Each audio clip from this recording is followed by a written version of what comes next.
और रिसेंटली नवंबर में मेरा एक एक्सीडेंट हुआ जिसकी वजह से मेरा सर फट गया था। 8 स्टिचेस आए मेरे पीछे। स्टिचेस लगी थी, डॉक्टर भी साथ में रहता था, मैंने वर्कआउट बंद नहीं की।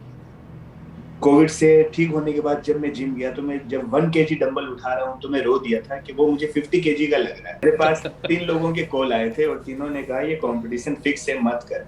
इवन जब वेरी आमिर गुड। खान ने मुझे प्रो कार्ड दिया, मुझे नहीं पता आमिर खान है क्या। मेरी आंखों के सामने पूरा अंधेरा था और मेरे को यही था कि ये ड्रीम मैं काफी टाइम से देख रहा हूँ। इवन जब मैं होटल में गया तो वो प्रो कार्ड मेरी चेस्ट पे था। मेरे साथ बंदा गया था कि भैया प्रो कार्ड तो रख दीजिए। बोला ना, मुझे डर है कि तू मुझे उठाएगा और बोलेगा अभी कंपटीशन है, चलो।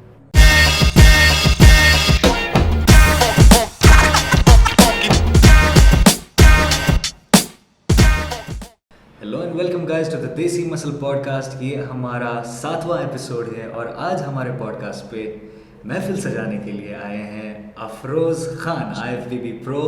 वेलकम अफरोज़ भाई, खुशामदीद, सलाम अलैकुम, नमस्ते, हाउ आर यू, कैसे वालेकुम हैं? अस्सलाम। अल्हम्दुलिल्लाह एकदम बढ़िया भाई। जी जी जी। और हमारे साथ रोज हमारे भाई को वेलकम। होस्ट हमारे बिल्कुल। को होस्ट आप लोग जानते हैं कि अ, मेरा नाम सईद है और हम लोग ये आज 7वां एपिसोड कर रहे हैं देसी मसल पॉडकास्ट का। तो हम चाहते हैं कि हमारे साथ जितने प्रो एथलीट्स जुड़े। तो हमने अभी, जैसे आपने देखा था लास्ट एपिसोड में, हम मनोज सरंगपानी को लेके आए, उनके कोच को लेके आए। तो अब जो हमारे पास अगली डिमांड थी कि इंडिया के सबसे चहीते प्रो कार्ड होल्डर, जो कि बहुत ही जल्द ओलंपिया स्टेज पे होने वाले हैं, हमारे अफरोज भाई। तो आज हम उनको लेके आए हैं। तो हम उनसे नॉर्मली बातचीत करेंगे, एक सेशन लेंगे, देखते हैं अफरोज भाई के ख्यालात क्या हैं और ये क्या अपनी एक्सपीरियंसेस हमारे साथ शेयर करेंगे आज। जरूर तो भाई। इंशाल्लाह। ज़रूर। तो मैं शुरू करना चाहता हूँ ये, क्योंकि लास्ट पॉडकास्ट में मैंने स्टार्ट किया तो अब मुझे लगता है इसको मैं एक रिचुअल बना देता हूँ कि हर पॉडकास्ट में करूँगा हमारे गेस्ट के साथ। तो अफरोज़ भाई, मैं आपका खुशामदीद करना चाहता हूँ एक छोटी सी शायरी के साथ जो मैंने आपके लिए लिखी है। तो इरशाद अगर इरशाद। इजाज़त है आपकी तो मैं कुछ दर्शक फरमाना चाहूँगा। अर्ज़ किया है कि मेहनत का पाबंद जो रहे शब व रोज़, मेहनत का पाबंद जो रहे शब व रोज़, हर शक की बारिश उस पे लौटेगी पर अफसोस, आंखें डटी जिसकी रहे सिर्फ सवेरे पर, बेशक कोई दूजा नहीं मिसले अफरोज। अरे वाह बहुत वाह बढ़िया भाई, बहुत अच्छे। तो वाह वाह वाह। ये तो आप मुझे लिख के भी दे देना। जी जी जी, थोड़ी स्किल है मेरे अंदर की, नहीं थोड़ी थोड़ी सी। इसकी मतलब मैं अभी अभी सोच चुका हूँ कि शायद मुझे कुछ दिन आपके पास आना होगा। जी ज़रूर ज़रूर। देखा जाए कि IFBB प्रोज की महफिल सजी है, कवाली रात पे है, सारे जाम पी रहे हैं। तो या नहीं, प्रोटीन पी रहे हैं, प्रोटीन पी रहे प्रोटीन हैं। पी रहे हैं, सारे प्रोटीन। प्रोटीन पी रहे होंगे। सो या तो सही है चलिए भाई। हम पहले आगाज़ करते हैं, स्टार्ट करते हैं बाय आस्किंग अफरोज़ भाई। अफरोज़ भाई, आप हमारे सबसे चहीते IFBB प्रो हैं इंडिया के, हमारे देसी सब कॉन्टिनेंट के, जो हमें अच्छा लगता है बताना देसी बरादरी में। सो आप हमें बताइए कि आपका अभी क्या टाइम है जब से आप प्रो बने, और ये आपकी जो अभी की जर्नी है, जब प्रो बनने के बाद की जर्नी, इसमें क्या अप्स एंड डाउन्स थी, ये लास्ट आपका जो भी टाइम था ये कैसा गया अभी तक? 1 मार्च 2020 को मैं प्रो कार्ड जीता। और मैंने सोच लिया था कि जून में जुलाई में जो भी प्रोसेस होगा मैं फटाफट कॉम्पीट करूंगा, मैं रुकूंगा नहीं। बट उसी दौरान कोविड आ चुका था। 20 मार्च से सब लॉकडाउन हो चुके थे। तो उस वक्त तक कुछ समझ में नहीं आ रहा था कि अप्रैल में खुलेगा, मई में, जून में, कब, तो कुछ आइडिया नहीं था। तो वो साल पूरा ऐसे ही गया। फिर मैंने टारगेट लिया कि जब लॉकडाउन खुले तो जून जुलाई में हम लोग फिर से एक प्रो शो कर लेते हैं। बट उसी दौरान 22 अप्रैल को मुझे कोविड हो गया था। काफी ज्यादा डाउन हो गया था। और उस वक्त तक मुझे लगा कि शायद कमबैक करना मेरे लिए बहुत मुश्किल होगा। हिम्मत सी टूट गई थी। बट फैमिली का पूरा सपोर्ट था, हमेशा पापा भी मोटिवेट करते रहे। और कोविड से ठीक होने के बाद जब मैं जिम गया तो मैं जब 1 kg डंबल उठा रहा हूँ तो मैं रो दिया था कि वो मुझे 50 kg का लग रहा है। और मुझे ये समझ में नहीं आ रहा था कि मेरे में वापस वो स्टेमिना कब आएगी। बट हिम्मत नहीं आ रही। कंटिन्यू करता रहा और फाइनली जो कंडीशन मेरी पहले थी उससे काफी अच्छी इस बार मैं लेकर आऊंगा। और रिसेंटली नवंबर में मेरा एक एक्सीडेंट हुआ जिसके वजह से मेरा सर फट गया था, 8 स्टिचेस आए मेरे पीछे, स्टिचेस लगी थी, डॉक्टर भी साथ में रहता था, मैंने वर्कआउट बंद नहीं की, मेरी डाइट और वर्कआउट कंटिन्यू रही, मेरे सर पे बैंडेज बंदी थी, मैं कुछ फोटोज भी आपसे शेयर करूंगा, बट मैंने वर्कआउट बंद नहीं की थी क्योंकि कुछ भी हो इस साल मुझे प्रो शॉट खेलना ही है। तो फाइनली मैंने डिसाइड किया है कि 20 मार्च को साउथ कोरिया में होने जा रहा है एशियन ग्रैंड प्रिक्स, तो वो मैं कॉम्पीट करूंगा। Very good, very good. अच्छा, ये आपकी इंजरी का तो हमें बिल्कुल नहीं पता कि आपको हाँ। इस तरह लग गई थी। और मैं सोशल मीडिया पे नहीं दिया था, एक मशीन थी वो सर पे गिरी थी तो बैक साइड में 1 इंची वो अंदर जा चुकी थी। जब वो इंजरी हुई तो मुझे लगा था सीटी स्कैन ये सब रिपोर्ट मतलब जाएंगे, माइंड में बहुत ज्यादा टेंशन थी कि मतलब अगर इंटरनल इंजरी ज्यादा होगी तो शायद मेरे लिए ये पॉसिबल नहीं होगा, बट फिर भी मैं अपने वर्कआउट करता रहा, सब रिपोर्ट्स आई, सब ओके थे और मतलब रुका नहीं था मैं। वो भी स्टिच के वो स्टेपलर होती है उससे वो स्टिच लगती है जिसकी वजह से मैं नियर अबाउट 20 डेज उल्टा सोया था। मैंने सोशल मीडिया पे कभी ये नहीं बताया कि हाँ मुझे ये इंजरी हुई वो हुई, क्योंकि बताने से फिर हर लोगों को रिप्लाई भी देना पड़ता है कैसे लगी नहीं लगी। बिल्कुल बिल्कुल तो बिल्कुल। उस सब से मैं दूर रहना चाहता था, मैं अपने आप को ही वक्त देना चाहता था। जी, ये तो मेन चीज़ अब जैसे मैं यहाँ पे देख रहा हूँ कि आपको कोविड हुआ बट आपने कभी गिव अप नहीं किया, आपकी इंजरी हुई आपने कभी गिव अप नहीं किया, लॉकडाउन हुआ बट आपने कभी गिव अप नहीं किया। तो इस किस्म की मोटिवेशन के लिए, डेडिकेशन के लिए आपका सीक्रेट क्या है? क्या चीज़ ऐसी है जो आपको कंटिन्यूसली इस डायरेक्शन में रखती है कि नहीं, चाहे जो कुछ भी हो, चाहे कैसी भी मुश्किलात हो, मुझे फिर भी अपना गोल अचीव करना है? मैं एक चीज बताऊं कि 2015 में मैंने अपनी लाइफ का पहला कंपटीशन किया था और उस कंपटीशन का नाम था मसल मिनी जिसमें मैं गोल्ड जीता और 40 डेज के बाद मैं लास वेगास अमेरिका गया था, वहां मुझे ब्रॉन्ज मिला, बट उस समय मैं 60 केजी का था। लास वेगास में कॉम्पीट करने के बाद मुझे ये रियलाइज हुआ कि मिनिमम 75 टू 80 केजी में अगर मैं परफॉर्म नहीं करूंगा तो आगे मैं शो करना मेरे लिए मुश्किल है, प्रो कार्ड जीतना है। मैंने 2.5 साल का गैप लिया, 60 से डायरेक्ट मैंने 72 पे कोरिया में कॉम्पीट किया जहाँ मैं सेकेंड आया। एमेचर इंडिया हम लोग जहाँ मिले थे 2018 में, वहां मुझे 3rd प्लेस मिली। जी जी जी। उसके बाद मैं लंदन गया, लंदन में मुझे गोल्ड लंदन में मिला, आपकी उस फर्स्ट वक्त प्लेस मेरा आई। वेट 77 78 हो चुका था। और फाइनली मतलब हर जगह ये था फर्स्ट सेकंड थर्ड, बट मैं एक चीज आपको क्लियर बोल दूं, जब मैं सेकंड आया तब भी मैं खुश नहीं था, जब मैं थर्ड आया तब भी मैं खुश नहीं था, लंदन में गोल्ड भी मिला था। तो ये चीज माइंड में थी कि एक प्रो कार्ड लेने के बाद एक मेरा रास्ता खुल जाएगा। जब चंडीगढ़ का शो था तो काफी लोगों ने मुझे बताया कि ये फिक्स है, ये है, मत करो, बट मुझे लगा ना, मुझे पता है कि मेरी क्या कंडीशन है, क्या साइज है, ऊपर से सैयद भाई मुझे चंडीगढ़ में भी मिले थे, आपने अफरोज लंदन का में ही मुझे अफरोज बता की दिया था बात, हमारी बात कि चंडीगढ़ के इंडिया में शो से आप पहले जैसा भी। कोई नहीं। तो एक मोटिवेशन मुझे आपसे मिला है कि अरे आपने अच्छा पुश किया मुझे लंदन में और फाइनली चंडीगढ़ में मुझे प्रो कार्ड मिला। मिल गया। तो ये मोटिवेशन खुद से आता है और पापा का भी ड्रीम है कि मैं कुछ भी ओलंपिया में एनी हाउ मुझे वहां पे भी जाना और जीतना है। इंशाल्लाह तो इंशाल्लाह। जब प्रो कार्ड में ले सकता हूँ तो प्रो शो भी जीतूंगा और इंशाल्लाह एक दिन ओलंपिया भी बनूंगा जरूर। जरूर जरूर। बिल्कुल बिल्कुल बिल्कुल, मुझे और अच्छी ये तरह फैक्ट याद है है कि काफी काफी सारा मोटिवेशन मुझे आपसे भी मिला, ये एक फैक्ट है भाई। लंदन में जो एक ही बात अरे 10 बार बोली कि मैं क्लासिक फिजिक में देखना चाहता हूँ, इंडिया की सबसे बेस्ट फिजिक है, तो वो याद रहता है। ये बात, इसमें बिल्कुल दो राय नहीं है कि आपकी फिजिक, मैं पर्सनली कंसिडर हूँ इस टाइम पे इंडिया की बेस्ट फिजिक, इसमें कोई डाउट नहीं है। इसमें मैं बिल्कुल, ये नहीं है कि मैं आपका कुछ बढ़ावा कह रहा हूँ, बट जो चीज़ मैंने देखी है अपनी आंखों से, इट इज़ द फैक्ट कि आपकी फिजिक जो है it is way beyond anyone in India, way beyond. तो बस मुझे वही अच्छी चीज है, तरह फिर मोटिवेशन मिला मुझे। जी जी।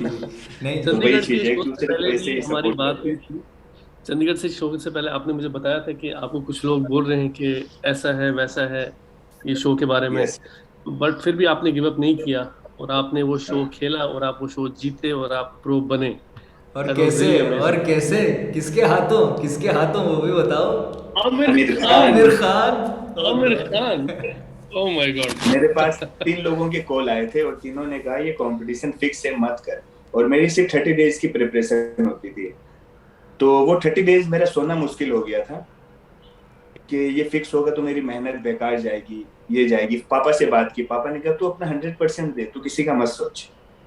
और वही चीज सोच के मैंने अपना 100% दिया।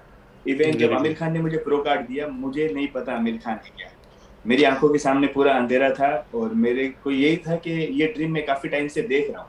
इवन जब मैं होटल में गया तो वो प्रो कार्ड मेरे चेस्ट पे था। मेरे साथ बंदा गया था कि भैया प्रो कार्ड तो रख दीजिए, मतलब ना, मुझे डर है कि तू मुझे उठाएगा और बोलेगा अभी कंपटीशन है चलो, तो बिलीव नहीं हुआ था मुझे। अरे वाह वाह वाह वाह, बढ़िया। उस प्रो कार्ड के बाद मैं इनको चंडीगढ़ एयरपोर्ट में मिला था। मैं क्योंकि मैं शो में आ नहीं पाया, एयरपोर्ट में इनको मिला और हमने वहां पे बातें की और बीच में और शीशा भी हमारे लगा बीच था, में मिरर था। एक एक शीशा था बीच में और हमने बस, लेकिन वो प्रो कार्ड इसने स्लाइड करके वहां से हाँ। मेरे हाथ में दिया। It was a lovely lovely feeling. मुझे पता है, उन्होंने मुझे उस वक्त फ़ोटो भेजी। असल में ये हुआ था कि मैं पुणे में था, मैं अभी पुणे में ही हूँ, मैं कॉलेज में था। तो मुझे भैया भैया का फुल प्लान था चंडीगढ़ के शो में compete करने के लिए, जिस शो में आप भी खेल रहे थे। तो भैया ने मुझे, हमने 2-3 महीने हो गए हमें प्लानिंग करते हुए कि ये शो खेलेंगे खेलेंगे खेलेंगे। और फिर मुझे पुणे से आना था चंडीगढ़ और भैया आ जाते चंडीगढ़, फिर वहाँ पे ये शो खेलते और हम साथ में देखते। आप भी आ रहे थे तो वो भी अच्छा लगा। लेकिन फिर कुछ मसले हुए भैया कि आई थिंक फैमिली या कुछ related, and then he was family like, issues आ गए थे उस टाइम पे, तो मैं नहीं खैर कंप्लीट कर पाया उसमें। या बट कोई लेकिन नहीं, मुझे ऐसा लगा कि मुझे यार अफरोज का जीतना भी वो हमारी जीत है। इट वाज सो तो नहीं, ब्यूटीफुल वो कि चीज मैं बता दूं सेठ भाई, मुंबई में भी जब मैं ब्रॉन्ज जीता तो आप मेरे साथ थे, लंदन में भी गोल्ड जीता तो आप साथ थे, चंडीगढ़ में प्रो कार्ड जीता तो जीतने के बाद हमने भी आप साथ थे हमने यार। रीजनल शो भी एक खेला है गुजरात में। हाँ, ओह गॉड, रीजनल शो। हाँ। अच्छा, हम पहली बार 2018 में मिले थे। यस, होटल में। होटल में अमिचर 18 था। मैंने हमने हमने लास्ट टाइम पॉडकास्ट में अफरोज भाई बोल रहे थे हमने वो मिस्टेक की है, हमने गलत बोला था उस पॉडकास्ट में। बट हम 2018 में मिले थे। मुझे 18 में बराबर, मिले थे, आपको होटल में, उस होटल में रूम नहीं मिला था। बिल्कुल मुझे बराबर बिल्कुल याद है, बिल्कुल। मुझे बराबर याद है। ठीक है, मैं बताता अफरोज हूँ भाई पूरी सीढ़ियों से सीन। उतर रहे थे। सीढ़ियों से उतरे, सीट नहीं आए, यस। पहले अंदर आए, अंदर पीछे से गए, हम लोग रिसेप्शन पे थे। ऊपर चढ़े सीढ़ियों में, उसके बाद ऐसा ऐसा चढ़ रहे थे ऊपर सीढ़ियों में, आधी सीढ़ी चढ़ के ऐसा करके वापस नीचे आए और नीचे आके हमसे पूछा कुछ ना कुछ, तो भैया कुछ टाइमिंग के बारे में पूछा शो का, या कुछ ऐसा तो पूछा कि आप कल खेल रहे हो या ऐसा कुछ। और नहीं, आपकी बातें सुन के मैं आया था कि हाँ आप हाँ कंपटीशन के लिए आए हो, कंपटीशन के तो लिए, मैंने हाँ। पूछा क्या कौन कॉम्पीट कर रहा है, तो सैयद भाई ने कहा मैं कर रहा हूँ, तो उसने बताया कि मैं फिजिक में कर रहा हूँ, तो उन्होंने अपनी कंडीशन दिखाई और मैंने भी कोरिया वाली फोटो दिखाई थी कि मैं भी कोरिया से ही आया हूँ। Yes yes yes. ये उसके बात बाद हुई। हम अच्छा, अफरोज भाई का एक चीज है, ये हर शो से पहले खुद को कंप्लीटली ढके हुए रखते हैं। ये एक्सपोज नहीं करते कि अंदर क्या बन रहा है, कि पतीले के अंदर सब्जी क्या बन रही है, ये एक्सपोज नहीं करते। जब ये स्टेज पे मैं जाते हैं तो अपने बस। गेनिंग टाइम में भी मैं सेंडो में सब में दूंगा, ओपन कभी बताया भी नहीं अपनी कंडीशन कैसी है नहीं है, मैं सेटिस्फाई हूँ, बस इतना काफी है। धमाका बस। अचानक ही हो वही अच्छा है। जरूर जरूर सही जरूर। सही, बिल्कुल सही। सो तो हम कुछ क्वेश्चंस पूछें, should we dive into the yes, questions? जरूर भाई। ज़रूर, ठीक है। तो स्पेशली हमें पहले एक शाउट आउट देना है, हमारे एक सब्सक्राइबर हैं, उनका नाम तन्मय है, वो बहुत फॉलो करते हैं चैनल, और उन्होंने कुछ सवाल दिए हैं हमें और बाकी लोगों ने भी सवाल दिए हैं, तो ये उनके लिए शाउट आउट है। और हमारा पहला सवाल ये होगा आपसे कि इनका सवाल था कि workouts during on end of season कैसे अलग रहते हैं आपके, मतलब आपके ऑफ सीज़न के वर्कआउट्स ऑन सीज़न के, मतलब कॉम्पिटिटिव सीज़न के कैसे अलग रहते हैं आपके वर्कआउट्स? आप इसमें थोड़ा एलाबरेट कर सकते हैं? मेरे workouts on season off season same रहते हैं, कोई भी चेंजमेंट नहीं है, बस रेप्स का डिफरेंस आ जाता है, थोड़ा कैलोरीज हमारी कम होती है, तो ऑन सीजन में वेट उतना लिफ्ट नहीं कर पाते, बट वर्कआउट में कोई चेंजमेंट नहीं है। हाँ, मैं साल भर रेप्स की वर्कआउट नहीं करता हूँ, और कट डाउन में वो खाली मैं ऐड कर लेता हूँ लास्ट के 30 डेज, तो कोर और ओब्लिक्स ऐड कर लेता हूँ, वरना मेरी on season off season workout same है, वो कभी चेंज नहीं होती है। हाँ, खुद को मतलब करते करते कभी कुछ एक वेरिएशन हम लोग चेंज कर लेते हैं, बाकी कोई चेंजमेंट नहीं आता है। ठीक। तो ये तो डाइट के हिसाब से ऑन और ऑफ सीजन में कितना डिफरेंस आता है? मेनली कैलोरीज का आता है या आपकी टोटली न्यूट्रिशन आपका अलग हो जाता है? कैसे करते हैं आप? पूरा कैलोरीज का आता है और पूरी डाइट ही अलग हो जाती है। आप शायद बिलीव भी नहीं करोगे कि इतने दिन में 9,000 कैलोरीज पे था, फिर आस्ते आस्ते भी 9,000 कैलोरीज। 6,000 पे आया हूँ और अभी मैं 4,000 पे आया हूँ। 3 दिन हो गए। तो हर 2 से ढाई घंटे में हमारी मील होती है। ठीक। और ये जो ऑन ऑफ सीजन जो खाना है ना, ये बहुत मुश्किल होता है। दिन भर की खाली एक छोटी सी हिंट देता हूँ कि 450 ग्राम सिर्फ स्पेगेटी है 2 टाइम, 250 और 200 ग्राम।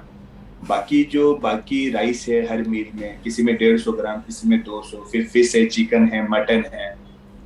तो इतनी कैलोरीज होती है और हर मील के बाद मुझे वॉमिटिंग फील होती है और बहुत सी बार कर भी देता हूँ वॉमिटिंग। वॉमिटिंग होने के 15 मिनट बाद छोटा मोटा मील एक फिर ले लेता हूँ कि नहीं, अपना ये प्रोटीन और कार्ब्स इनटेक जो फैट है वो पूरी मिल जाए। बट कैलोरीज इनटेक मेरा बहुत ज्यादा है और दिन भर सांस फूला हुआ रहता था क्योंकि गले पे ही खाना रहता था। जी। तो अभी ये हाल है, आस्ते आस्ते अभी कैलोरीज मेरी कम हो रही है। अभी 3 डेज हुए, नियर अबाउट 4,000 के आसपास में अभी। Nice nice. ठीक। अच्छा अफरोज भाई, मुझे आप एक बात बताएं, जैसे आपने खुद एक्सपीरियंस किया कि आपको ये अनफॉर्चुनेटली आपको कोविड हुआ था, तो कोविड से पहले और कोविड के बाद आपको अपनी बॉडी के नॉर्मल रूटीन में क्या डिफरेंस महसूस हुआ as a bodybuilder? Covid से पहले और कोविड के बाद मेरी फिजिक में काफी चेंजमेंट देखा मैंने। मेरी बैक की वेट अभी पहले से काफी अच्छी हुई है। मेरे मसल्स का साइज और जो वेट मेरा हमेशा रहता था, इस बार मैं हाईएस्ट पे गया हूँ। तो कहीं ना कहीं लगता है कि कोविड के बाद एक नया फिजिक मेरा बना है। राइट। तो मुझे ये फिजिक में मुझे मुझे काफी तो चेंजमेंट आप दिखा कितना और मैक्सिमम आप चेंजमेंट। अभी मैक्सिमम हाँ, कितना वेट आप लेके गए? आपकी बॉडी अभी मैक्सिमम मैं वेट नियर आप अबाउट कितना लेके गए अभी? 89 के आसपास में गया। 89 के आसपास में। Very good. 89 amazing. That is kilograms right, KGs? Yes. KG. अच्छा, मुझे इसमें एक एक डाइव करना था क्योंकि हम इसके बारे में सीखते हैं प्रोडक्ट डिज़ाइनिंग में, क्योंकि हमें ह्यूमन एनाटॉमी भी चाहिए होती है, उसकी भी नॉलेज चाहिए होती है। तो कहीं ना कहीं ये जो कोविड में आपको पीरियड मिला जब आपकी बॉडी को फोर्सफुली रेस्ट में जाना पड़ा, right, your body forcefully rest में गई, क्या आपको कहीं पे लगता है कि आपके उसके पहले के जो जो भी आप 4 साल से कंटिन्यूसली compete कर रहे थे या 5 साल से कंटिन्यूसली compete कर रहे थे, because of that rest period जो आपकी बॉडी फोर्स हुई करने में, जो आपकी मसल्स फोर्स हुई जाने में, उसकी वजह से आपको ये और चेंजेस आ रहे हैं बॉडी में? Do you think that is the case? अभी कभी कभी सोचता हूँ शायद वो सही था, मुझे कोविड हुआ। जो फैक्ट है, उस समय मेरी जान निकली हुई थी। इवन ऐसा टाइम भी था कि मैंने रात को एक बहुत लंबा मैसेज लिख दिया था मम्मी पापा को, बट वो सेंड नहीं किया था कि शायद हार्डली मैं 2 घंटे और हूँ। बॉडी लो फील होती जा रही थी, एकदम लो, और मेरे हाथ उठने बंद, आंखों से दिखना बंद, बोलना बंद, और मैं सेंसलेस हो चुका था। तो वो कभी मैंने घर पे बताया नहीं। मैंने एक बहुत लंबा मैसेज कि हम अल्लाह की अमानत है, वही हमें वापस ले लेंगे, तो रोना नहीं, ये सब मैं काफी कुछ लिख चुका था फैमिली को। बट अभी कभी कभी सोचता हूँ कि ये जो चेंजमेंट आया है फिजिक में, शायद कोविड नहीं होता तो इतना चेंजमेंट मेरे फिजिक में नहीं आता। एक बहुत लंबा रेस्ट मिला जो कि मुझे शायद पिछले 10 सालों में भी नहीं मिला। वो कहते हैं ना, the comeback is always great. Yes. तो वो जो कमबैक था आपका, आपने फुल पोटेंशियल देके आपने अभी काफी अच्छी साइज एंड एवरीथिंग आप आए। So that's good. अच्छा अफरोज भाई, जैसे अब अगर आपके जो वीक पार्ट्स होते हैं, तो आप उनको कैसे ओवरकम करते हो? आप वर्कआउट चेंज करते हो या उन पे कैसे एग्जैक्टली टारगेट करते हो? मैं आपसे एक चीज पूछना चाहूंगा, ये सवाल मुझे आपसे करना कि मेरा वीक पार्ट आपको कौन सा लगता है? वीक पार्ट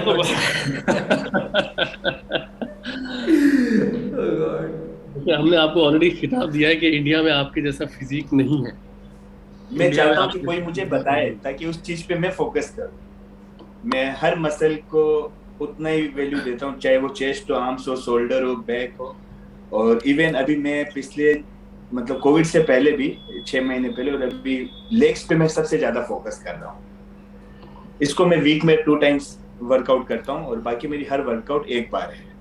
तो ये मुझे जानना था, अगर ऐसा हो तो ये मत सोचिए, मुझे बताइए ताकि मुझे लगे नहीं कि नहीं, हाँ इस पे हम मुझे काम करना चाहिए। मैं वाकई में ऐसा आपका कोई भी वीक पार्ट नहीं है कि जहाँ पे मैं बोलूँ भाई अफरोज भाई को इस चीज़ पे वर्कआउट करने की ज़रूरत है, बिल्कुल भी नहीं। You are the complete package, complete package. वो कह रहा हूँ मैं ऑलरेडी, हम आपको एज हमने पिछले पॉडकास्ट में भी बात की, पहले पॉडकास्ट में भी हमने डिस्कस किया आपको कि हमारा सबसे आइडियल फिजिक इंडिया का आप हो। अफरोज, यस। ये तो मेरे लिए बहुत बात है। There is no second thought, क्योंकि मैंने अफरोज भाई को सामने भी देखा है, स्टेज पे देखा है, कई सालों से देख रहा हूँ। इनकी कंसिस्टेंसी, हर टाइम बेटर पैकेज, हर time better package, size, conditioning, amazing. Amazing. तो शायद गुरु जी कोई वीक पार्ट नहीं है आपका। बस ये था कि अगर किसी बंदे का अगर वीक पार्ट है तो उसको उस पर ज्यादा ट्रेन करना चाहिए या कैसे उसको वो ओवरकम करना चाहिए। नहीं, ज्यादा ट्रेन करने से कुछ नहीं होता, ज्यादा से ज्यादा स्टिफ हो जाएगा। वीक में एक ही ट्रेनिंग हो, बट मसल माइंड कनेक्ट होना बहुत जरूरी है। मैंने काफी लोगों को देखा, सपोज बाइसेप मार रहे हैं तो ये मार रहे हैं बट ये इस मसल को पकड़ नहीं रहा है, ये ऊपर की ये नीचे कर दिए। बट मेरा हमेशा ये रहता है कि इस पार्ट को फोकस करना, ये हार्ड करते हुए ले गया और वापस उसको वैसे ही उतारना है। यस, रबर हम लोग खींचते हैं, प्लास्टिक वो अपने आप छोटा होता है, वो फील हमें मसल्स में चाहिए। हम बेंच प्रेस मार रहे हैं, ये फील करते हुए स्ट्रेच किया, उस स्ट्रेच के साथ ही हमको वापस एक्सक्यूज करना है जी। तो इस चीज पे मैं बहुत फोकस करता हूँ। मुझे रेप्स से मतलब नहीं है कि कितने रेप्स जाए नहीं जाए, बट मुझे कॉन्ट्रैक्ट पूरा करना है हर मसल को। जी। मुझे इसी बात पे वो लोगों जो को कोचेस कहते हैं, एक टर्म होता है time under tension. Time under tension मतलब Yes. आप कितने टाइम के लिए आपकी मसल टेंशन के नीचे रहती है, अंडर रहती है। तो वो चीज़ आपने परफेक्टली एक्सप्लेन की है अभी। ये जो आप कह रहे थे रबर बैंड का एक्सपैंड और कॉन्ट्रैक्ट होना, this is the best example that I feel अभी तक किसी ने दिया होगा इस पे। तो मुझे मेरे ख्याल से हम ये क्वेश्चन थोड़ा एक रिफ्रेश करते हैं, जो ये वीक बॉडी पार्ट्स का ओवरकम करना है। मैं आपको अगर बोलूं कि अफरोज भाई, एंड आई थिंक अली भैया भी एग्री करेंगे इस बात पे, कि you have the physique to step on the classic stage also. Like let's say if you have better legs, right, upper body की अगर बात करें, आपके पास वो फिजिक है कि आप क्लासिक पे स्टेप कर सकते हो। The only thing that is making, जो डिफरेंस बनाती है, आपकी प्रेजेंटेशन, राइट। और ये हमें पता है स्पोर्ट में कि प्रेजेंटेशन ज़मीन आसमान का फ़र्क कर सकती है। तो फॉर एग्जांपल अगर हम किसी को बोलें कि क्लासिक फिजिक है, तो मेंस फिजिक में हमें एक और ब्यूटीफुल वी टेपर चाहिए जो कि खाली प्रेजेंटेशन से मिल सकती है एक क्लासिक फिजिक के साइज वाले एथलीट को। सो अगर मैं फॉर एग्जांपल बोलूं कि हमारे पास एक क्लासिक फिजिक एथलीट है जिसकी वेस्ट थोड़ी सी बड़ी है, ठीक है, फॉर हिज प्रपोर्शंस, और उसको मेंस फिजिक में उतरना है, सो आप उसको क्या बोलेंगे कि आप प्रेजेंटेशन कैसे करो कि आप मेंस फिजिक के एथलीट दिखोगे? सो कुछ ऐसे टिप्स। यस, या ये पोजिंग का गेम है। आपको वो पोज देना है कि आपकी वेस्ट जो है वो फ्रंट में ना दिखे। अभी जैसे फ्रंट पोज चल रहा है, लेकिन थोड़ी सी जिसकी वेस्ट बड़ी है तो वो थोड़ा सा ये वी टेपर पोज देगा, साइड पोज, तो ये वेस्ट आपकी ये नैरो चल जाती है तो वो नहीं दिखती है। तो यही चीज होती है। बट हमें मेंस फिजिक में तो स्मॉल वेस्ट चाहिए ही जी। और जैसे सैयद भाई मुझे लंदन में बहुत बोले कि अफरोज मैं तुम्हें क्लासिक में देखना चाहता हूँ, मेरी भी इच्छा है। बट अभी तक मुझे एमेचर के स्टेज से मतलब फर्स्ट सेकंड थर्ड ही आया हूँ, मैं फोर्थ नहीं आया कभी। तो एक अच्छा रिजल्ट मिल रहा है मुझे जी। जिस दिन मुझे लगेगा कि हाँ मेरी फिजिक क्लासिक के लेवल की हो गई है तो मैं जरूर जाऊंगा। बट अभी मेंस फिजिक में मेरा रिस्पॉन्स मुझे बहुत अच्छा मिला है, तो इसलिए मैं अभी इसको पकड़ के हम ये रहूंगा। टाइम देख सकते हैं कि आप कभी ना कभी आगे चल के शायद शायद क्लासिक फिजिक की तरफ जाएं। हाँ जरूर भाई, जरूर।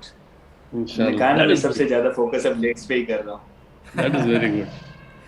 That's really nice, that's really nice. मतलब इंडियन एथलीट्स को अभी, स्पेशली सब कॉन्टिनेंट के एथलीट्स को बच के रहना पड़ेगा। बच के रहना पड़ेगा, अब तो बच के रहना पड़ेगा। अगर अफरोज भाई ऐसा कुछ नहीं, आ गए क्लासिक के लाइन में तो फाड़ के रख देंगे सबको। मैंने काफी चीजें देखी है। जैसे अभी बहुत सारे लोग हैं 100 केजी अपना वेट करते, कट करके 70 पे आ जाते, 30 केजी वेट कट करना, 40 केजी वेट कट करना, मतलब इतना कट करते हैं क्योंकि वो ऑफ सीजन अपना अच्छा नहीं करते हैं। मैंने भी ऑफ सीजन किया है, मेरे बॉडी में ना के बराबर ही फैट लगती है क्योंकि मैं वैसा फूड भी खाता हूँ, फिर उस हिसाब का कार्डियो होता है, तो हार्डली 4 से 5 किलो मेरा कट होता है पर मंथ। अगर देखा जाए तो 2 से 250 ग्राम मेरा वेट गेन होता है। मैं इतनी 9000 कैलोरीज में जाने के बाद भी 2 से 250 ग्राम पर मंथ इंक्रीज होता है। बट कोई टेंशन की बात नहीं, मुझे इस चीज का सेटिस्फेक्शन मिलता है कि शायद वो मसल ही गेन होगा, क्योंकि हम लोग कितनी भी क्लीन डाइट करें, कुछ भी करें, एक साल में हार्डली 4 से 5 केजी मसल, उससे ऊपर तो पॉसिबल नहीं है। कुछ लोगों के मैंने इंटरव्यू देखे, प्रो कार्ड भी जीते वो लोग, तो उन्होंने कहा कि अभी वेट उनका कम है, अभी 8-10 महीने में 10 केजी मसल गेन करके वो स्टेज पे जाएंगे, बट ये पॉसिबल नहीं है। पॉसिबल नहीं है। मुझे एग्जैक्टली पता है कि किसकी बात कर रहे हैं, मुझे पता है। इंटरव्यू मैंने भी देखा है। मैंने भी देखा है, शायद ये इंटरव्यू 3-4 लोगों के इंटरव्यू देखे हैं, 3-4 लोगों के देखे, तो वही मैं उनको बोलना चाहता हूँ कि टाइम देना पड़ेगा।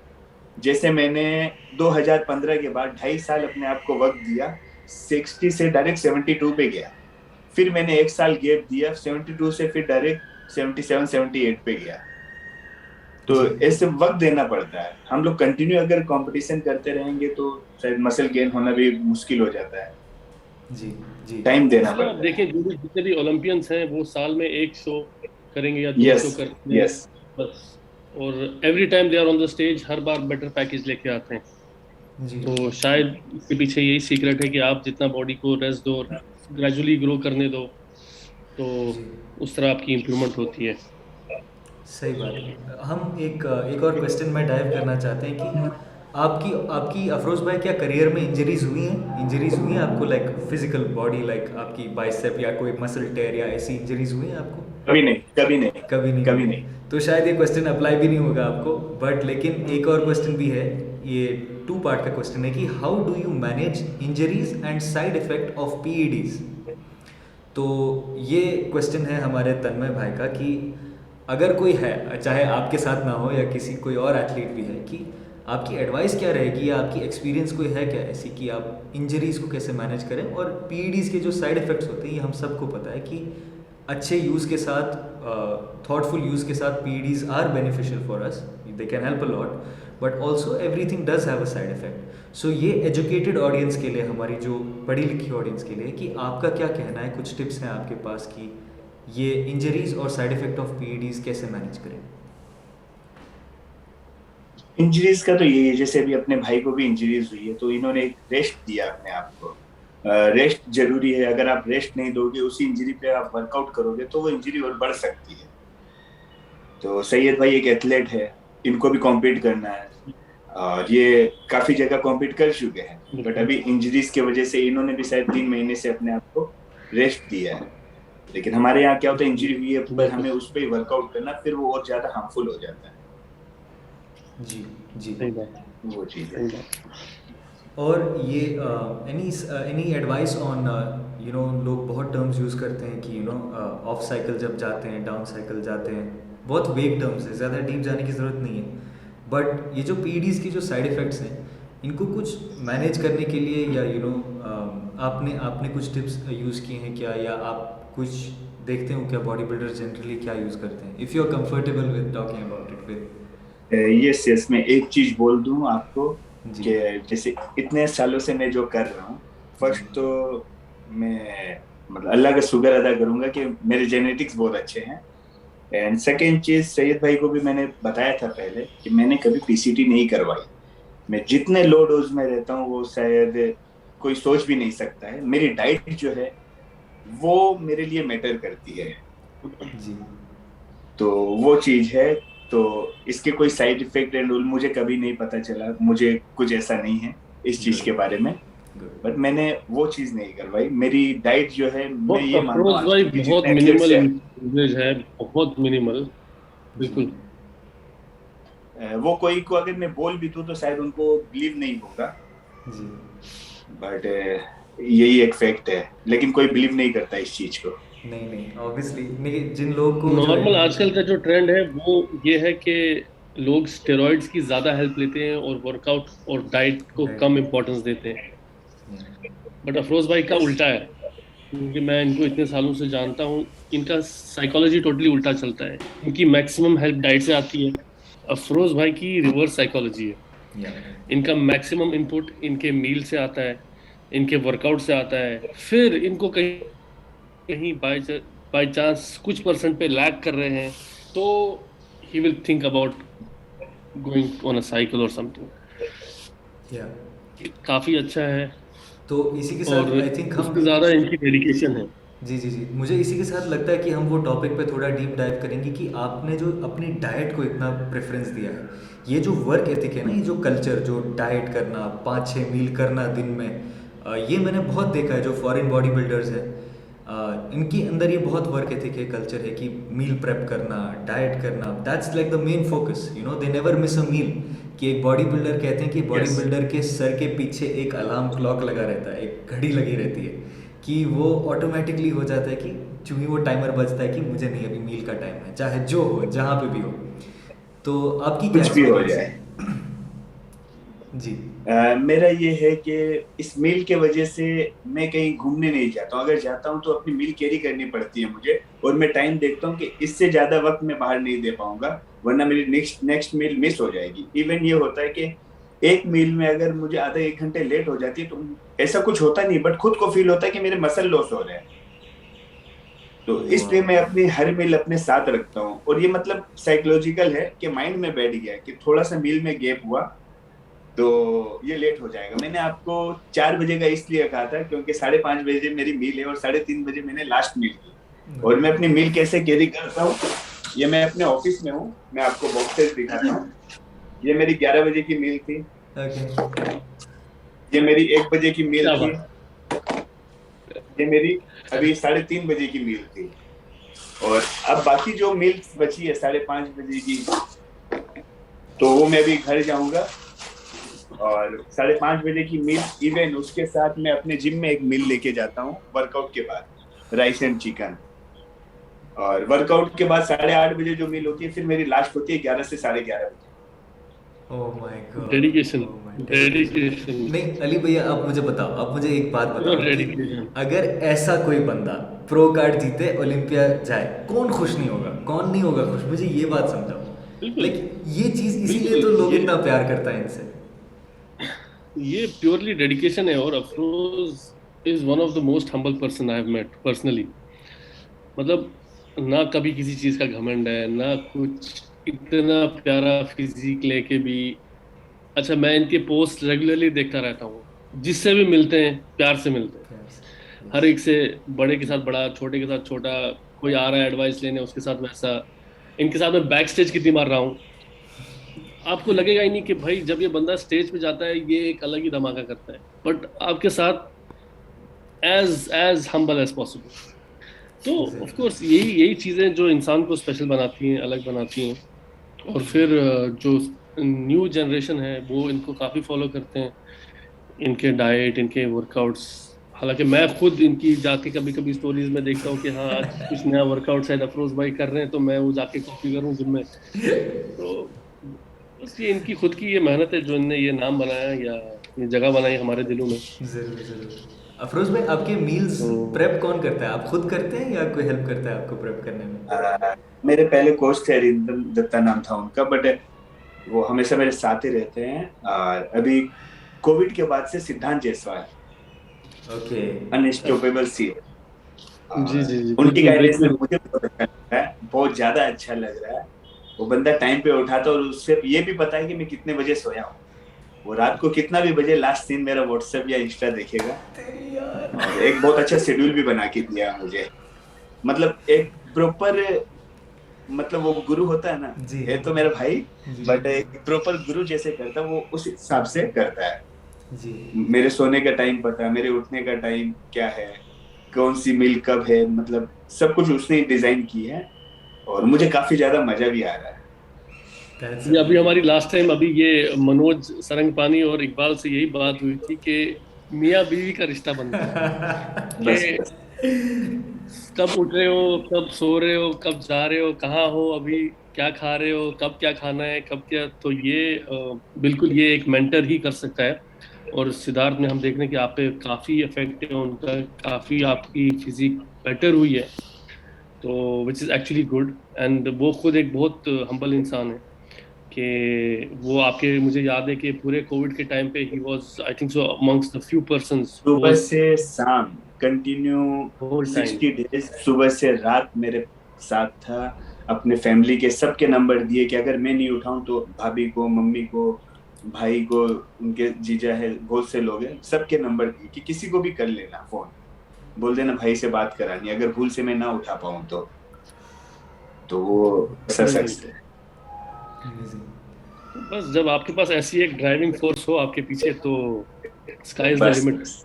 Yes yes yes. तो मैं दैट इज ये रियली एक गुड। छोटी पॉइंट में डाइव इन करना चाहता हूँ, थोड़ा और डीप में हम जानेंगे कि आपकी और सिद्धांत भाई की रिलेशनशिप के ऊपर।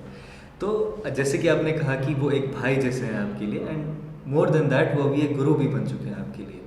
तो आप एक बात बताइए कि it's not like he is a normal coach, he is himself an athlete also, right? वो खुद एक एथलीट हैं, प्रेप करते हैं, अपनी कॉम्पिटिशन्स खेलते हैं, वो रिसेंटली कम्पीट भी किया उन्होंने। तो क्या आपको कहीं ना कहीं लगा उनके, while he was doing even his own competitions, was he still the same kind of coach he is competition के बगैर? वही चीज उनकी खास है कि उनके कंपटीशन के साथ उनके 8 से 10 बंदे भी कॉम्पीट कर रहे हैं, जिसमें नंदनी है, सुरभि है, एहसान है और काफी लोग हैं। सबको उतनी वैल्यू दे रहे हैं वो जितनी अपने आप को दे रहे हैं। मुझसे बात होती थी, भाई रुकिए मैं एहसान को फोन करता हूँ, उसकी अपडेट लेता हूँ, नंदिनी को फोन करता हूँ, उसकी अपडेट लेता हूँ, बल्कि खुद पीक वीक में है, खुद डिप्रेशन में है, लेकिन टाइम वो पूरा सबको दिए हैं। ये बढ़िया। चीज मैं देखा हूँ आगे। Amazing amazing. तो क्या आप, अच्छा अफरोज भाई, मैं या मैं एक यहाँ एक पे और आपको चीज़ बस पूछना पूछना चाहता है। हूँ। हाँ नहीं पूछे बस, पूछे तो पूछे क्या मुझे। आप, क्या आप ये कहना सेफ है कि Siddhant Jaiswal is one of the best coaches in India right now we have? मेरी नजर में तो सबसे बेस्ट है। That's nice, that's nice. Very good. एक एक एक गुरु के लिए जब उसके शिष्य का, क्या बोलते हैं उसको, मिलता है ना कि हाँ बहुत हिंदी हो चल गई, यार, बहुत हो गई हिंदी, बहुत हो गई। नहीं आता मुझे बोल। नहीं आता। वैलिडेशन वैलिडेशन नहीं। तो वैलिडेशन मिलता है कि, तो एक कोच के लिए यार एक अलग फख्र की बात होती है। बिल्कुल। जी चलिए, तो अगला क्वेश्चन मैं आपसे पूछना चाह रहा हूँ अफरोज भाई कि आपने जो जर्नी अपनी स्टार्ट की, ये हमारे बिगिनर्स के लिए जो चैनल देखते हैं, जिनको एक एम रहती है कि अफरोज़ खान स्टेज पे चढ़ा है, वो वैसा दिख रहा है, मुझे भी एक दिन ऐसा दिखना है, राइट? ये हमारी मेंस फिजिक डिवीजन की सबसे बड़ी यूनिक सेलिंग पॉइंट है स्पोर्ट में कि वी आर रियलिस्टिक। जो मेंस फिजिक के एथलीट्स हैं वो एक रियलिस्टिक फिजिक है कि ठीक है, हम ये फिजिक अचीव करना चाहेंगे, हमें ऐसा दिखना अच्छा लगेगा। तो आप जब स्टेज पे अभी compete कर रहे हो, आपकी स्टार्टिंग जर्नी से लेके अभी तक आप मुझे बताइए कि एक तो आपको टाइम कितना लगा ये बॉडी बनाने में, और आप मुझे बताइए कि आपकी सबसे बड़ी मिस्टेक्स क्या थी इस जर्नी में, मिस्टेक्स जिससे आपने सीखा। 2002 17 अप्रैल, आज से ठीक 20 साल पहले, 17 अप्रैल 2002 को मैंने वर्कआउट स्टार्ट की थी, 20 साल पहले। बहुत और उस ड्रामेटिक, समय बहुत नॉर्मली ड्रामेटिक। वर्कआउट्स, तो क्या बात मुझे है, डेट याद 20 है साल क्योंकि जब मैंने जब वर्कआउट स्टार्ट की थी तो मैंने वो डेट नोट कर ली थी। और 5-7 साल ऐसे ही वर्कआउट चलते थे क्योंकि उस समय ना कोई ट्रेनर थे ना कुछ थे।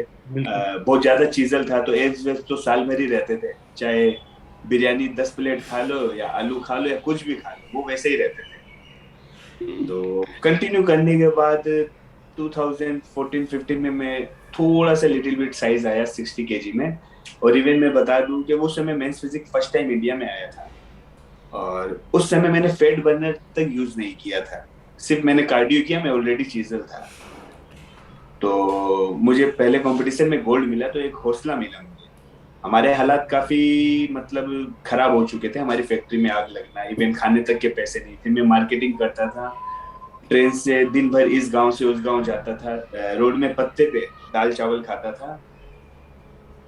रात को स्टेशन उतरता था 8 बजे घर आने के लिए, तो पहले मैं जिम जाता था, वहां मेरी बैग रहती थी, वर्कआउट करके फिर अपने घर आता था। तो ऐसा वक्त था। फिर अब वो चीजें जब मैं सोचता हूँ तो एक चीज मतलब तय है भाई, कि अगर हम सोच ले कि हमें ये करना है और हम अपना अगर 100% देंगे तो वो चीज हमें मिलकर रहेगी। तो ये चीज मैंने सीखी है कि अपनी डेडिकेशन जरूरी है। आज मैं एक छोटा सा एग्जांपल दूं, आज मिर्जा भाई ये चैनल चला रहे हैं, हाँ थोड़ा बहुत टाइम दे रहे, ये दे रहे, लेकिन अगर ये ठान ले, ये मेरा एक्सपीरियंस है कि मुझे इंडिया का नंबर 1 बनाना है और उतना उसको टाइम देंगे तो ये चैनल नंबर 1 बनेगा। बट उसके लिए वैसा वर्क करना पड़ेगा। जी। सही बट बात, हिम्मत कभी सही नहीं बात। हारी मैंने। मेरे पास जिम के पैसे नहीं होते थे, काफी सारी मतलब मुश्किलें थी। जिम जाता था, मंथली होता था, कल देता तो परसों दे देता हूँ, बट हो नहीं पाता था मैनेज। बट ये है कि रुका नहीं कभी, पापा ने रुकने दिया ही नहीं मुझे। बोले, तू कर, जो होगा मैं देख लूंगा।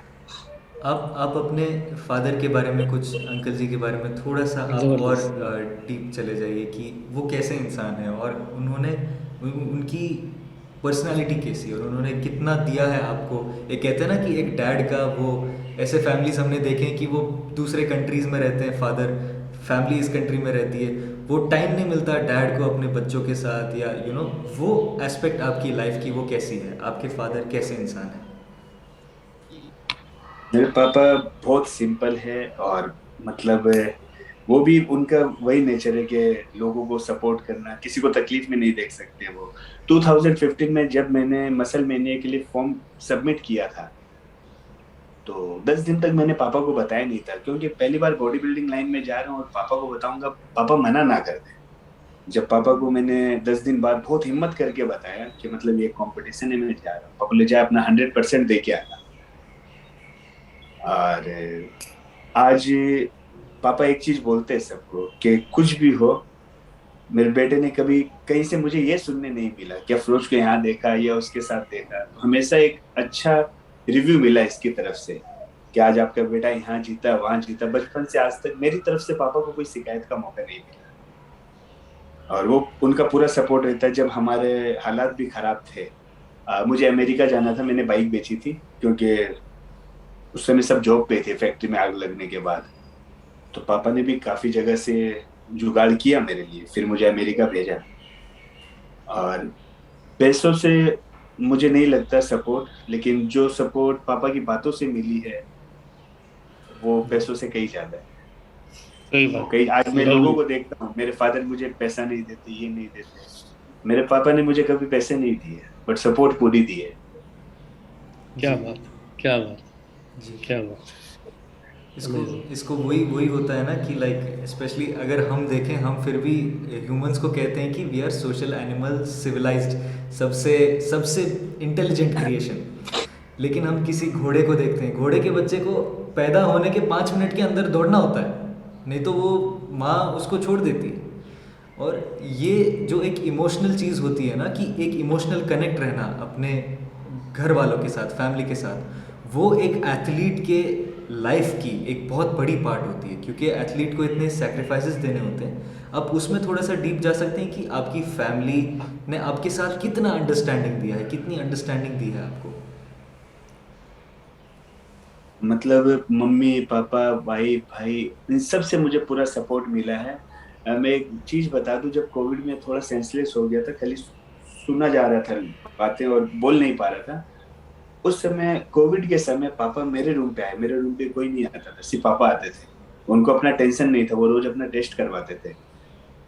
और वो गेट के पास जाके बोले कि तू टेंशन मत लेना, तू कुछ भी हो, तू मेरे लिए ओलंपिया का मेडल जीत के लाएगा, ये याद रखना, एक बाप अपने बेटे से बोल रहा है। ओहो। तो ये एक मतलब वो था, और उस समय हिम्मत आ गई थी।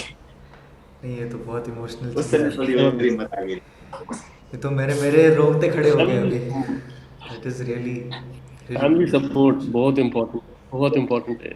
नहीं भाई, मतलब कोविड के समय रूम पे हूँ, कंडीशन बहुत ज्यादा खराब होते जा रही थी, समझ में नहीं आ रहा था।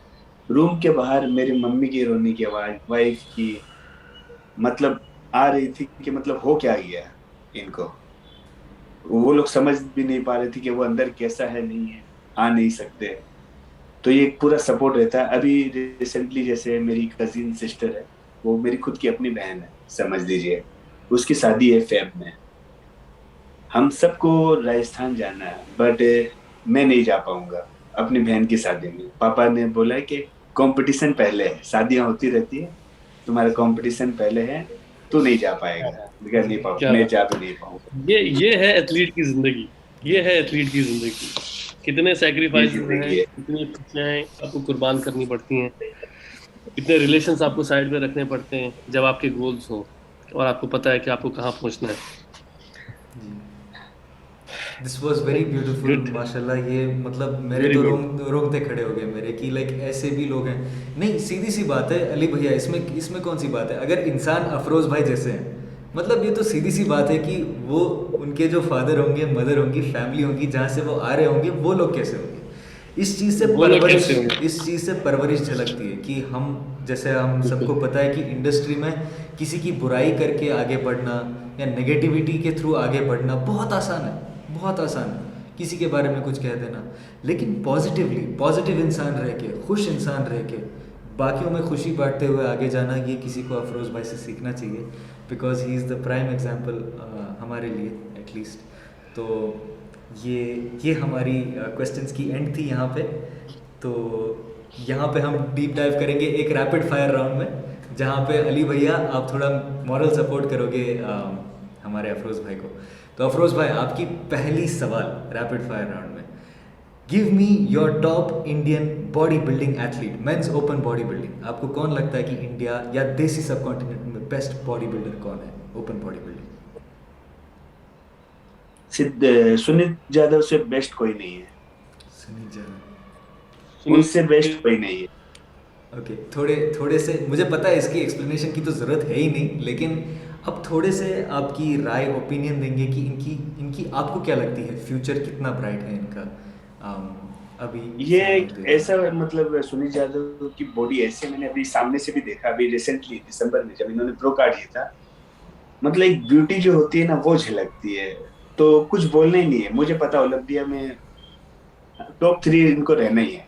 और सेकंड चीज मैं कहूंगा कि मैंने पहली बार मनोज सारंगपानी को देखा। उस समय उनको मैं पहचान नहीं पा रहा था, फोटोज में देखा था। मैं जब देखा ऐसे कि सिद्धांत जायसवाल था बगल में, भाई ये क्या है, मतलब एकदम चौड़ा और एज में एकदम गड्ढे पड़े हुए हैं। तो सिद्धांत भाई बोले क्या हुआ, बोले भाई सेकंड प्रो कार्ड तो इनका है। बोले हाँ अभी देखते, बोले भाई ये है। मतलब पहली नजर में समझ में आ गया ये बंदा लेके जाएगा। तो सुनील यादव और मनोज सारंगपानी, ये मेरे नजर में सबसे बेस्ट बॉडी बिल्डर्स है।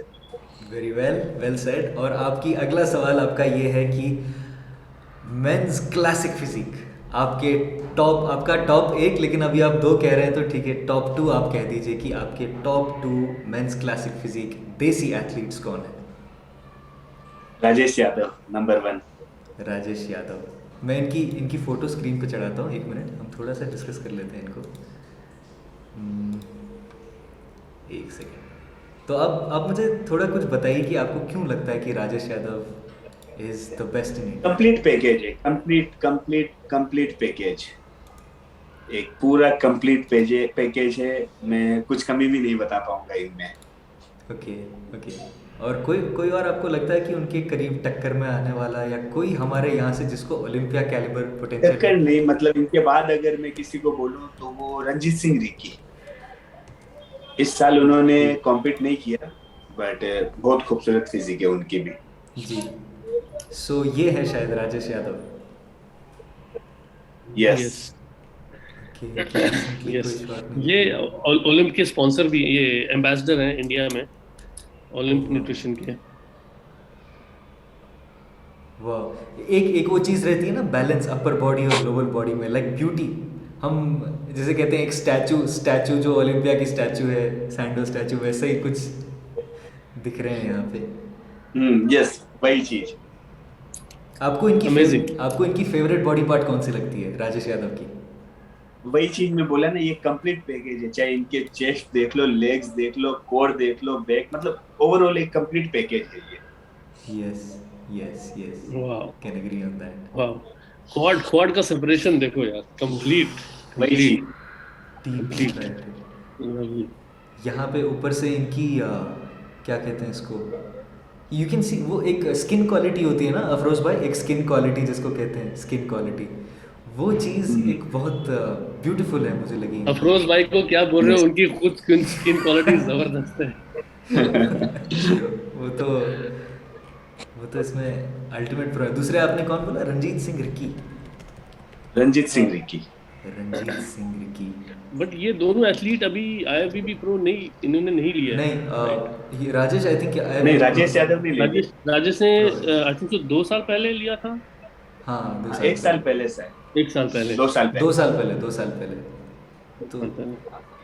ये शायद रंजीत सिंह रिकी ने प्रो कार्ड नहीं लिया है, Right. बट क्लासिक फिजिक में अगर इंडिया में देखे तो राजेश यादव, फिर इनका नाम जी आता है।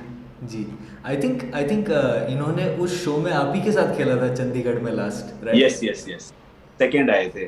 सेकंड आए थे, वाह। सो आई थिंक वो शो में टैवी कैस्ट्रो भी आए थे, टैवी कैस्ट्रो बाहर से, जिनकी बहुत डेविड कैस्ट्रो, यस। और वो जीता था सुबील ताहिर ने। हाँ, Subeel Tahir. Subeel Tahir. So very well said. अभी आते हैं हम अपनी डिवीजन पे। अफरोज भाई, आपका क्या कहना है, हु इज द बेस्ट देसी मेंस फिजिक एथलीट? मैं एक शख्स के बारे में बताऊंगा कि उसकी फोटो मैंने वॉलपेपर पे लगा के रखी है जी, और मैं सुबह उठता हूँ तो उसको ही देखता हूँ। मेरी नजर में इंडिया में उससे बेस्ट मेंस फिजिक किसी का नहीं है। कौन है वो महाशय, कौन है? वो है अफरोज खान। आय हाय हाय हाय, अफरोज खान, आय, हाय, हाय, हाय। ये हुई ना बात, ये हुई बात। अफरोज खान, जबरदस्त। सैयद भाई, सही। नहीं, सही कह रहे हो यार, बिल्कुल सही है। आज हम इस एथलीट को थोड़ा स्टडी करते हैं। यहाँ पे ये देखिए, थोड़ा ये हमारे देखेंगे, अफरोज भाई हैं। देखेंगे अफरोज भाई। वाह, कंप्लीट पैकेज ना अफरोज भाई। क्या लगता है आपको, स्किन क्वालिटी कैसी है, मैच मगर करती कुछ बोलना ही नहीं है, कुछ बोलना ही है? नहीं। ओह माय गॉड। हाँ, ये हुई ना बात, इसको कहते हैं photo. This is the relationship man. वाह, गॉड ये। Bless, God bless.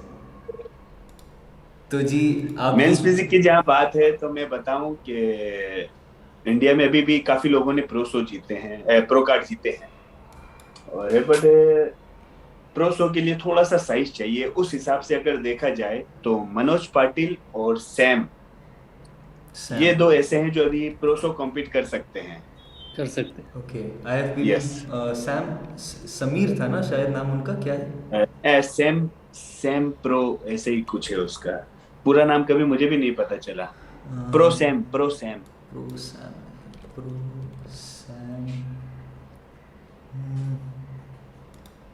एक सेकेंड। आईएफबी प्रो नहीं, यहाँ पे भी नहीं दिख रहा, बट मैं ज़रूर उनकी फ़ोटोज़ यहाँ पे साइड में आपको लगा के दिखाऊंगा। सो आईएफबी प्रो सैम, और आप कह रहे हैं मनोज पाटिल।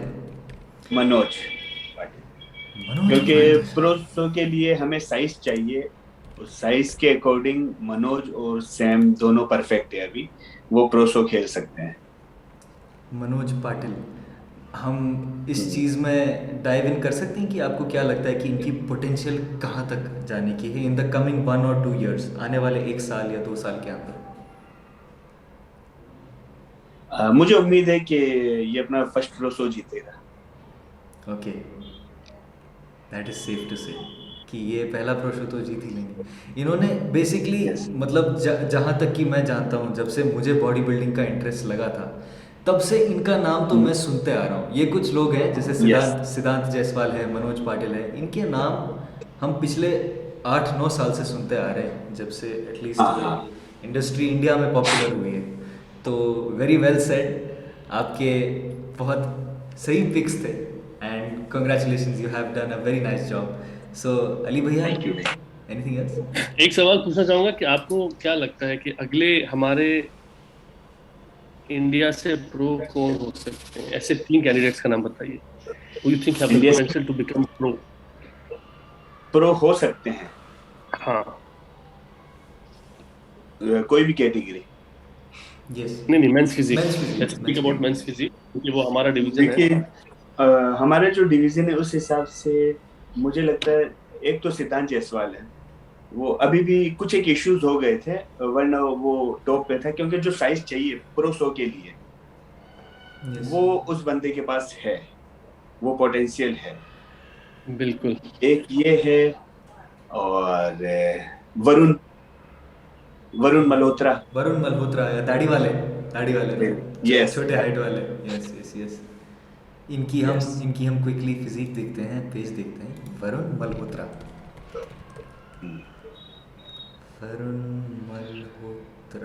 आई गेस दिस इज द ये सेकंड वाले का।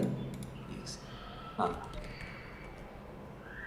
तो एक चीज मैं बोल दूं, वरुण इस साल कॉम्पीट नहीं किया था शायद कुछ इश्यूज की वजह से, बट अगर वरुण इस साल कॉम्पीट करता तो ये डेफिनेटली प्रो कार्ड लेके जाता। वाह, इसकी क्वाड्स भी काफी क्लीन बॉडी है, पूरी क्लीन है, बैक उसकी बहुत खूबसूरत है। यस यस यस, वाइड है, वेरी वाइड। और कुछ लोग कहते हैं ना क्या कहते हैं कि नॉर्मली बॉडी बिल्डिंग के बारे में जब बात करते हैं, जिन लोगों की हाइट कम है, लोग कहते हैं कि उनको मसल चढ़ाने की एबिलिटी ज़्यादा है, बहुत स्कोप है कि जल्दी मसल चढ़ा के अपना फ्रेम कंप्लीट कर सकते हैं। तो उनको ज़्यादा सजेस्ट करते हैं कि लोग ओपन बॉडी बिल्डिंग में जाने के लिए, क्योंकि वो अपना फ्रेम जल्दी फिल कर सकते हैं एज़ कम्पेयर टू जो लोग लंबे हैं। तो ये जो मेंस फिजिक में हमारे शॉर्ट हाइटेड भी और या अलग स्ट्रक्चर के भी बॉडी बिल्डर्स हैं, ये उनमें से एक है। तो आपका कुछ इस चीज़ पे कुछ कहना है कि बॉडी बिल्डिंग स्ट्रक्चर एक अलग हो जाता है। जैसे आपने ये फोटो देखी है, ये थोड़ा मेंस फिजिक के पोज में ही खड़ा है, आप उसका कोर सेक्शन, इसका डेल्ट्स, चेस्ट देखिए, एक परफेक्ट मेंस फिजिक जैसा होता है एथलीट, ये प्रॉपर वैसा है। मेरे साथ चंडीगढ़ में भी था ये, वहाँ पे ओवरऑल में मेरे साथ ही था, फर्स्ट आया था। और गोल्ड, काफी ज्यादा गोल्ड जीत चुके हैं ये काफी सारे शोज में। मुझे डर था तो इसी से था थोड़ा कि शायद ये हो सकता है या मैं, ये कंफर्म था मैं।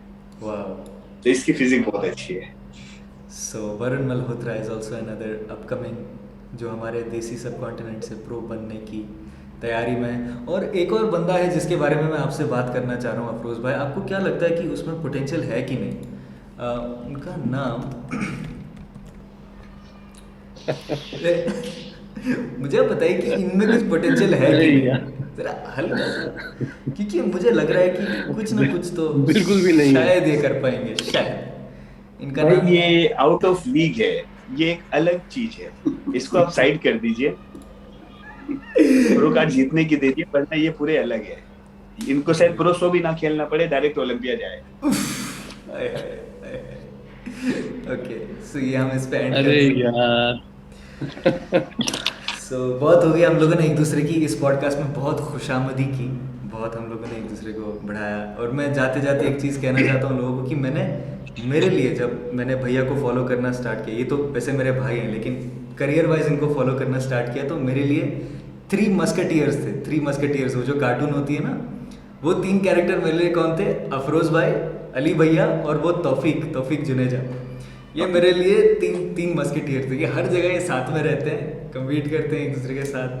सो मुझे बहुत अच्छा लगता था कि लाइक ऐसी जो बॉडी बिल्डिंग में जब एक बरादरी बन जाती है, like you become more than athletes, you become brothers, like a family. तो आपकी क्या एक्सपीरियंस रही है अली भैया के साथ कम्पीट करते हुए स्टेज पे? और अली भैया शायद आप दोनों उस पर बात कर सकते हैं। एक्सपीरियंस क्या है कि वैसा कुछ नहीं, वैसी दोस्ती और भाईचारे के कभी कुछ इश्यूज या कुछ प्रॉब्लम होती है, मैं तुरंत कॉल या मैसेज कर देता हूँ। ये तो भाई बाहर बिल्कुल तो मतलब ये नहीं है हमारी ऑन एंड ऑफ कभी बताएगा नहीं या ऐसा कुछ नहीं। तो जब चाहो भाई आप फ्री हो तो कॉल करना, कुछ बात करनी है, बिल्कुल हमेशा एकदम बिंदास। बिल्कुल। और मैं काफ़ी एक्चुअली ये खुश नसीब हूँ कि हमें ये प्लेटफॉर्म मिला बॉडी बिल्डिंग का, कि हमें ऐसे लोग मिलते हैं। और क्योंकि हमारी एक अलग ही दुनिया है, हमें कोई समझता भी नहीं है, एक नॉर्मल इंसान समझेगा भी नहीं, एक एथलीट ही समझता है कि भाई क्या हो रहा है क्या नहीं हो रहा है, या हम शेयर कर सकते हैं भाई ऐसा मसला है, ये बात है। तो एक अलग में आप भाईचारा अलग से ही है। तो अच्छा, मुझे लगता है हमें एक पॉडकास्ट अब तीनों को साथ में लेके करना चाहिए, आपको तौफीक आजकल दुबई में है। तौफीक क्या बात है, खींचते हैं हम पॉडकास्ट। उसको भी वो एक बार दुबई में ही पूछेंगे, है। पक्का। ठीक है। उनको भी जर्नी आप पूछिए। और एक और मुझे पॉडकास्ट लगा आप लोग बोलोगे कि टी शर्ट उतारो, बॉडी दिखाओ, कुछ बोला ही नहीं। You are free to body do. Builder को मतलब सिंपल लुखा सुक्की मतलब इंटरव्यू। स्टेज के लिए, सैयद भाई ये स्टेज तो के लिए, गलत बात है। बॉडी स्टेज के स्टेज लिए, के लिए। बॉडी स्टेज के लिए। हाँ अभी लेकिन अब मैं आप मजाक वो कर रहा स्टेज, था। थंबनेल पे जो फोटो चढ़ेगी वो तो बगैर बगैर शर्ट वाली होगी। तो वो है। और एक और पॉडकास्ट हम करना चाहेंगे आपके साथ और सिद्धांत भाई के साथ, अगर पॉसिबल होगा आने वाले फ्यूचर में, कि लोग भी देखें कि हाँ एक जरूर जरूर।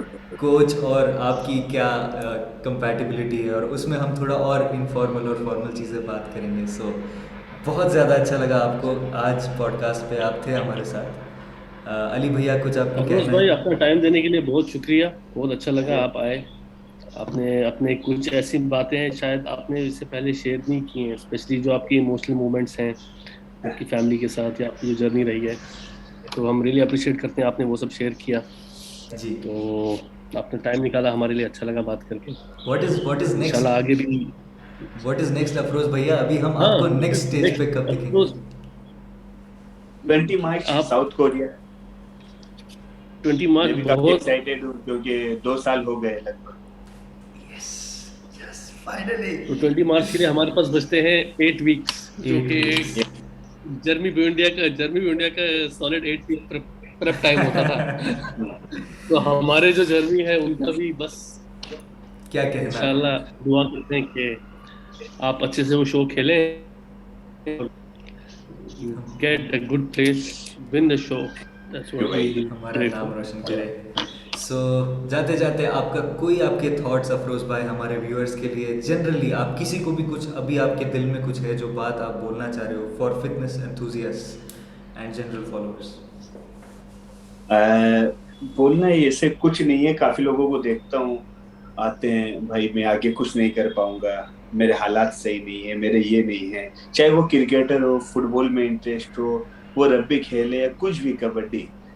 मैंने एक चीज सीखी है कि अगर हम लोग अपना 100% देते हैं ना, तो हम वो चीज अचीव कर लेते हैं।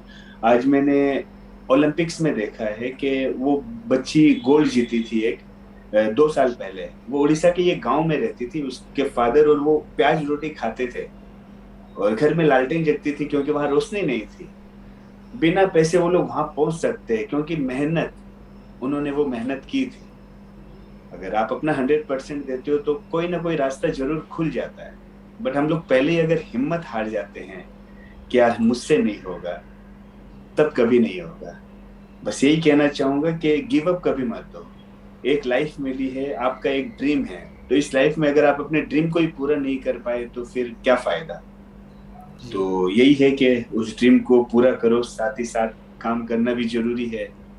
अपने जॉब करो या कोई भी काम है उस पे भी फोकस दो और अपने गोल पे भी फोकस दो। जी जरूर। वही चीज है, नेवर गिव अप। बहुत खूब कहा है आपने। ये बहुत- दिस इज बहुत golden words from our IFBB pro Afroz Khan, Desi India के सबसे चहीते IFBB मेंस फिजिक प्रो, जो कि ज़रूर हमारा नाम रोशन करेंगे आगे जाके आने वाले सालों में स्टेज पे, बड़े पर्दे पे, जो कि हम सब की उम्मीद है और ये होने वाला है पक्का इंशाल्लाह। तो बहुत बहुत शुक्रिया आपका पॉडकास्ट पे होने के लिए। So that's it guys, this was देसी मसल पॉडकास्ट एपिसोड 7। उम्मीद है कि आप सबको ये पॉडकास्ट बहुत अच्छा लगा। और आप जाके लिंक्स जो हैं डिस्क्रिप्शन में अफरोज़ भाई को भी फॉलो कर सकते हैं, उनकी जर्नी फॉलो कर सकते हैं आगे जाके। और हम ऐसे ही और लोगों को इनवाइट करते रहेंगे पॉडकास्ट में। अफरोज़ भाई को भी आगे जाके ज़रूर बहुत बार पॉडकास्ट पे आने का मौका मिलेगा, हम इनको रहेंगे साथ में। तो thank you all for following our journey and until next time, बहुत बहुत शुक्रिया। टेक केयर, मसलामा, बाय बाय। शुक्रिया अफरोज भाई, थैंक यू। मोस्ट वेलकम भाई।